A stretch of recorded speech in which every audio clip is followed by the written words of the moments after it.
right, 25 minutes before 10 o'clock.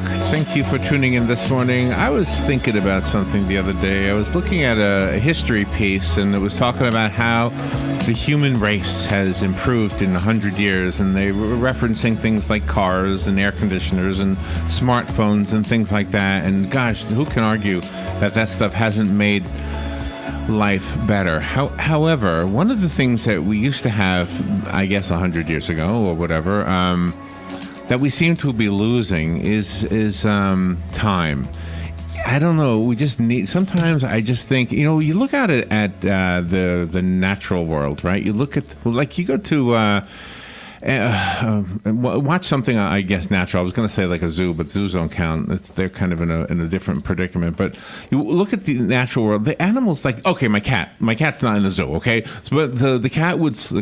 Cat's not with me anymore, but the cat would sleep, just have a good time and wake up and walk around and stretch and I would look at the cat and think, that's how I should be living. I should just get up and stretch and walk around. And I guess the point I'm getting at is not to be lazy, but rather to be aware of the need to have that time, that little bit of, or maybe a lot of time for yourself, for your family, for your friends. And quite often we're so caught up in ego, we're so caught up in accomplishments, we're so caught up in so many different things that catch us, and it creates, you see it in the news all the time. You see shootings, you read about suicides, you think about people who are depressed, and you don't understand why. Let's find out if there's something we can do about this. There is a book I think addresses these things, and it's here. I have it. It's called Yoga for the Wounded Heart. It's written by our guest, Tatiana Forero Puerta. She is a teacher of philosophy and yoga. She's a recipient of the 2017 Pushcart Prize for Poetry. She's a columnist and a contributing author for several journals and periodicals. And she's on the phone. The book, Yoga for the Wounded Heart, A Journey, Philosophy, and Practice of Healing Emotional Pain. And I think from what I read, she's gone through her own and hopefully she's not going to experience that stuff anymore, although that's never a guarantee either. Yeah. Good morning, Tatiana. Thank you for waiting through all of that. Yeah, good morning. Thank you so much for having me. It's an honor to have you. Where do you live? Where are you calling from, I should say? I'm New York City. Oh, okay. I love the city. Do you like the city? Yeah, I love the city. Where did you grow up? Did you grow up there? I grew up in California. My early childhood was in my home country of Colombia, and then California for high school and college, and came out to New York for graduate school and sort of stayed around these areas. Did you find yoga, or did yoga find you? Oh, such a good question. I think a little bit of both, actually. I found yoga first academically. My academic background is in comparative philosophy of religion, and so studying in the undergraduate and graduate school, I had a little bit of a familiarity with the theory, but not so much with the practice until it found me much later, or a little bit later, when it really made a true difference in my personal life. And is that the way it is for most people? We find it academically first, and then something changes? I would say that it's probably the opposite, actually. Oh, really? I think most people come to yoga as a source of, as you were saying, relief from stress, as a way to maybe even stretch the body or strengthen the body. And once they keep coming, people start to realize that there is such a depth to this practice that really opens up sort of doorways and windows that are very internal and give us some really great insight about ourselves. And is that because we want to believe that the spirit and the body are two different things? Well, I think that it's definitely an experiential thing, and there's a great saying in the Pali, and it's "Ehi pasiko," come and see for yourself. So really, there's the experience that we have, and there's how we explain it, and then you can certainly ask, well, are we experiencing this because we want to experience it, or because we want to believe that? But I'm not really sure that question actually matters all that much if the experience is one that is really valuable and that creates meaning and personhood. Yeah. Yeah, I love the way you said that. So take me back a little bit. I just backtrack a bit. You studied philosophy and spiritual things in school. You purposely were pursuing that. Is there a way you can help me understand why that was interesting to you? You know, I sort of came into the world a little bit like that. I was the kid that was always interested in visiting different churches, temples, and places of worship because I always found that the way in which people connect to something greater was really unique and interesting, and just a place that is the root of where people make decisions and behave and how they view the world. So when I started college, and even prior to college, I did some studies in comparative religion, and for college I knew that's what I wanted to study, and for graduate school as well. And so I'm sort of a heady intellectual person by nature, so I wanted to get at really what is the nature of those experiences and why they matter. Oh wow! I love the path your life has taken you on.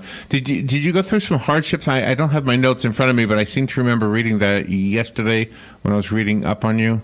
Did you? Maybe it was on Amazon. Is there something on your Amazon bio? Yes. So the book is part philosophy. It talks about the theory of yoga and why it works and what it is. But the other aspect of the book is that it's a memoir, and it details a little bit of my life story.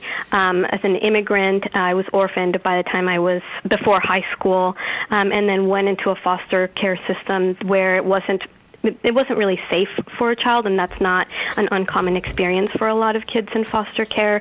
And then after that period, having really delved into a very deep depression and struggling with some very serious mental health issues, came to a point in my life where I didn't feel like life was worth living any longer.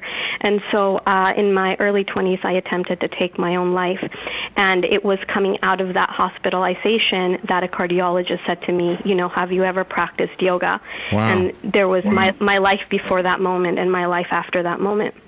That is a very smart doctor. I wonder sometimes about the world at large. When I read stories and hear stories, I'm almost afraid to tell you this. I'm a little disconnected because I'm 63. I'm connected because we do this radio show. If it wasn't for this radio show, I'd have to listen to some because the radio show helps me understand what's going on in the world. I think, and I always wish I could reach out. When I hear about somebody who has committed suicide, I wish I could turn back time and reach out because I feel like there could be something I could say or do to that person or for that person. But that, of course, that's a wishful thinking that can't be possible, I suppose. But it sounds like what you're doing is you're nipping it in the bud. You're reaching those people in the way I wish I could. Yeah, and I think also there's a little bit of that in all of us, not necessarily suicidal ideation, but really the sense of a loss of meaning. I think that most of us at some point or another have really felt truly that sense of separation, that sense of I'm here on my own and what does it all mean and what do I do with this hurt? And that varies in degrees depending on people's circumstances, but also depending on the tools that they have with which to manage those experiences. And so my thesis or a big point I'm trying to get across is that the philosophy of yoga and what these teachings have to give us are really tools that help us grow our capacity to understand and to deal with the really difficult emotions. And your book helps dispense that feeling of guilt that people have for wanting to do something just for themselves for a small moment of time. Yeah, absolutely. And I think you hit the nail on the head earlier when you were saying, we have to take this time and we have to go in because really we need this introspection and a way to land in our experience. And that is a practice, learning how to be here with our bodies, with the breath, as opposed to from one project to the next, right? So where are we at any given moment? And then when do we recognize that we've left? And oftentimes we leave when we're uncomfortable, say in an argument with a loved one. We go to blaming, so it's also very, very practical, but the practice of returning and being here. And forgiveness doesn't necessarily mean excusing. the behavior of somebody else. Right. No, that's absolutely right. But it means being able to understand it in a larger context. And so what the philosophy talks about, and what I was trying to sort of bring life to with my story, is the fact that you can forgive what seems like the unforgivable. And we see stories like this all of the time, with people forgiving abusers, people forgiving people who have hurt their children, for example, and you think, how is that even possible? Really? And according to this philosophy, it's possible because when we land in a true seat of ourselves, we come to a place of compassion and recognize that people who hurt are people who are hurting. And so it becomes less personal and more of a question of how do we heal this greater pain that is even allowing these circumstances to come through for people to be able to do these things. So I don't believe anybody who can hurt a child is anybody who is well. I hope you're right, actually. I would hate to think that somebody who was well was capable of doing something like that. I wanted to go back to the thing you said, somebody who has been hurt or somebody who is hurting was also hurt. How do I ask this without sounding corny? And I hope it doesn't sound corny, but it might. You can sound corny. Talk about love a little bit, because here's a thought that I've had about this, is that somebody who was, for example, hurt when they were younger, and they just haven't let go of that, and it could be physical, it could be emotional hurt, and then they grow up and become hurters, either with words, just talking to their children with real negative words, or other people, or maybe physically hurting them. And I often thought the thing to stop that is love. But how? I mean, how do I give love to somebody that I'm never going to love? How do you teach that person that they are loved? And is there a way? Yeah, I think that there's a lot of questions in that question. And first of all, I want to acknowledge that it's absolutely true, if you look at the philosophy of yoga, that we are habitual beings that go into pattern. And so when we have an experience, we tend to recreate it unless we have the right tools to be able to integrate it. And so when an experience isn't integrated fully, it just becomes, in Sanskrit, there's a word, samskara. And I like to think of it as, and we know this now, there's a little bit of talk about it when it comes to neurobiology, right? That we know now that we have the capacity to rewire our brain, whereas prior to the 20th century, we thought that the brain that we came in with is the brain that we have, period. But the truth is that it's all habit. And so the good news is that it is all habit, and the bad news is that it is a habit. So the task becomes, how do we, in one way of speaking about it, grow our container? In another way of speaking about it, how do we amass tools that allow us to shift our perspective, that allow us to shift our experience, and that allow us to shift our habits? And so it's about understanding ourselves as part of in sort of mentally understanding ourselves as sort of a greater canopy, and then how do we act on that? Well, we start to practice love. We start to see things through love. With your permission, I'd like to read a passage from the book regarding love. Yes, absolutely. Is that okay? The book is called Yoga for the Wounded Heart. It's written by Tatiana Forero, Puerta. The subtitle, A Journey, Philosophy, and Practice of Healing Emotional Pain. I will read it only because I don't know if you have the book in front of you, and I don't want to put you on the spot. If you do, I can tell you where I'm getting it from, and you can read it.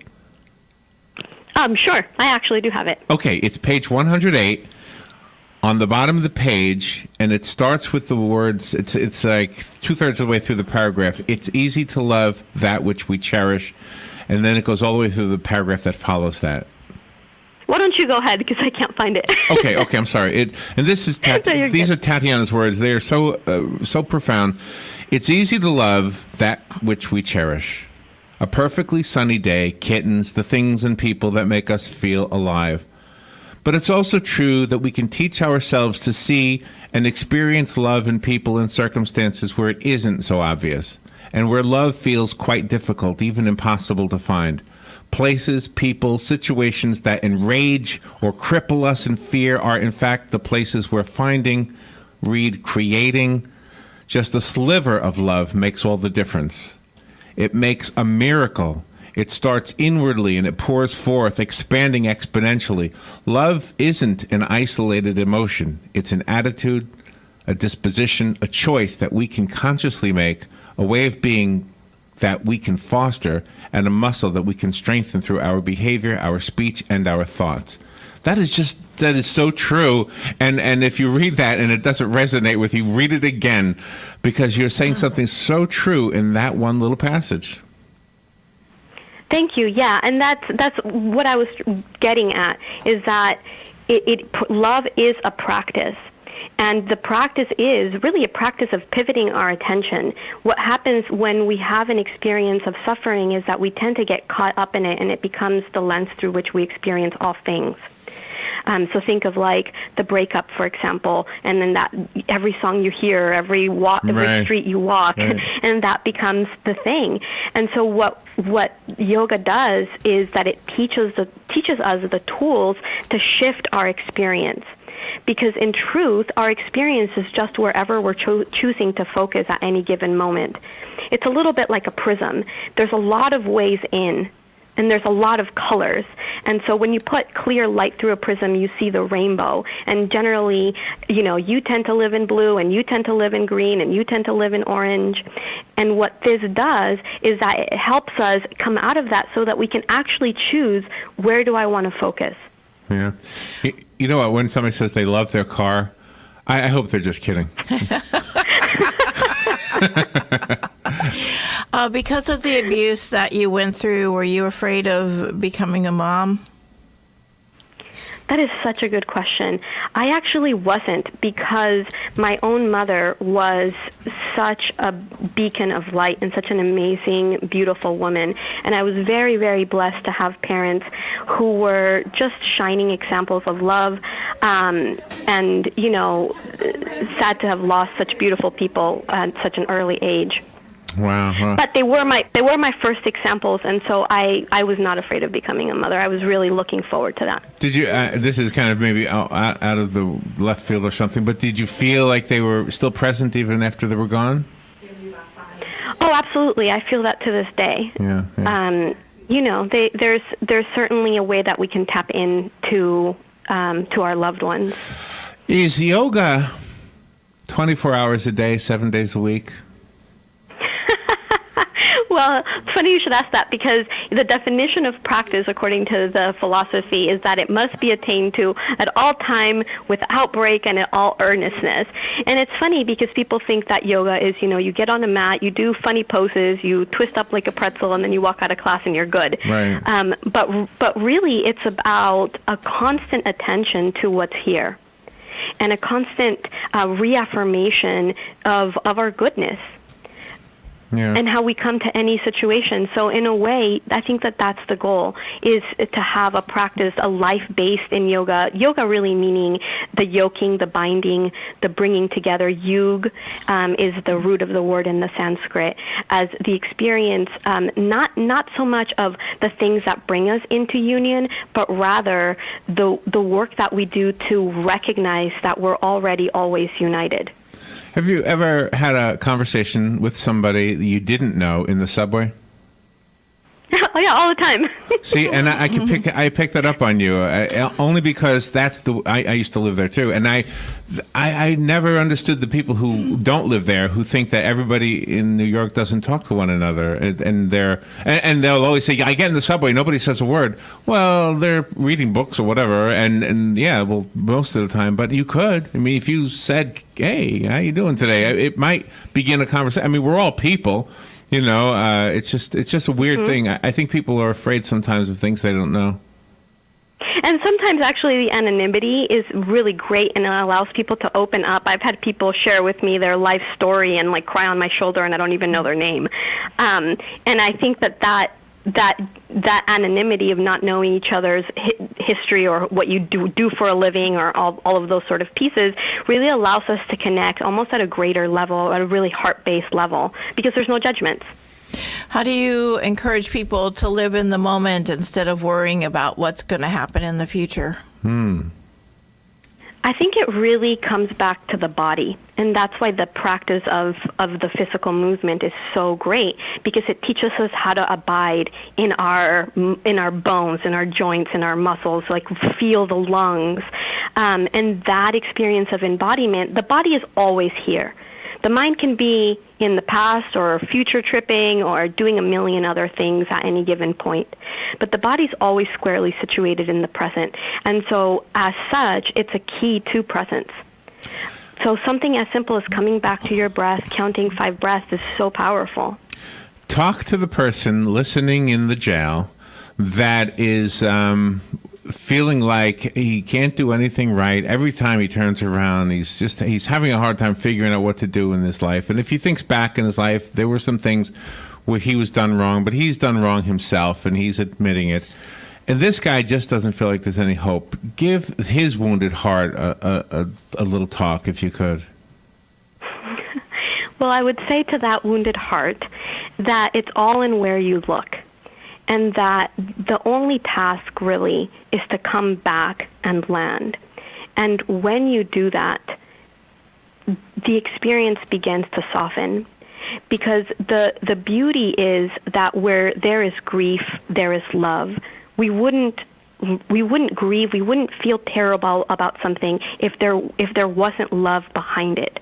Right. And so to access that landing place of love, we have to do the work of being here and learn to access whatever is here and also learn to allow it to be. Wow, As we move through that, we land. Yeah, I didn't mean to interrupt you. Yeah. And No, you're good. And sometimes people have things that they love to do for themselves, just maybe play music or do art or just enjoy the birds or gardening or something, and that doesn't necessarily mean they have to share it with others, that this is something just for them. Yeah, absolutely. That's what we might call the implicit yoga, right? The yoga, the part of ourselves that nobody sees. And that is really the experience. It's that flow. It's loosing, 3 hours went by. How did that happen? I've been here gardening. That's that experience of being fully united with the moment. And that's ideally what we want to bring to our interactions with others, to our relationships, to anything that happens. Because when we do that, then again, it opens up in a totally different way, rather than a task-oriented way.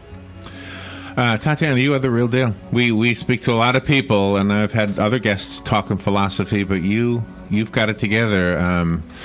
You're a profound and wise woman. Thank you for taking time to share some of that with us this morning. The book is called Yoga for the Wounded Heart. I actually have a copy of the book, so if I have one listener who would like it, call me and I'll give it to you. It'll be waiting for you here. The rest of us have to go buy it. I found it on Amazon. Let's see, and it's getting rave reviews. Do you have any website you want to recommend? Sure. My website is yogaforthewoundedheart.com. Oh, it's easy enough. I love when there's an easy website. Thank you, Tatiana. That was very, very, I love that conversation. Thank you. Thank you so much for having me. You're welcome. We'll be right back.